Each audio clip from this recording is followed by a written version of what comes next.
আজকে একটি প্রশ্ন দিয়ে ভিডিও শুরু করতে চাই। ফিফা তুমি কার? মরক্কোর না ফ্রান্সের?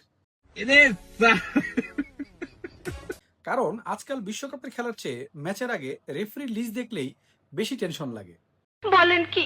ইজিপ্টের পর তো সোশ্যাল মিডিয়া এতটাই গরম হয়ে গেছে যে ভিএআর এর নতুন নাম হয়ে গেছে যে এটা কি ভিডিও অ্যাসিস্ট্যান্ট রেফারি নাকি ভেরি আর্গুয়েবল রিভিউ। কি আরেকবার বলুন কি?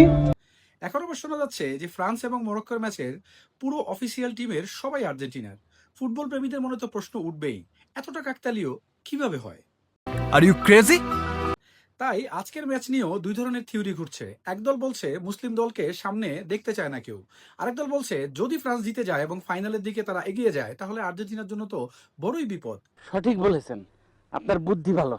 আমি কোনোটিই বলছি না, আমি শুধু ফিফাকে একটাই অনুরোধ করতে চাই, আজ যেন ম্যান অফ দ্য ম্যাচ কোনো প্লেয়ার হয়, রেফারি না। কারণ ফুটবলের সবচেয়ে বড় জয় তখনই হয় যখন হারা দলও বলে যে না আজকে ওরাই ভালো খেলছে। আপনাদের কি মনে হয়, সবই কি কাকতালীয় নাকি ফুটবল প্রেমীদের অতিরিক্ত সন্দেহ? তাই আজ আপনাদের কাছে আমার সাদা মনের হলুদ একটা প্রশ্ন, আজ কি ভাইরাল হবে, গোল নাকি আবার কোনো নতুন বিতর্ক?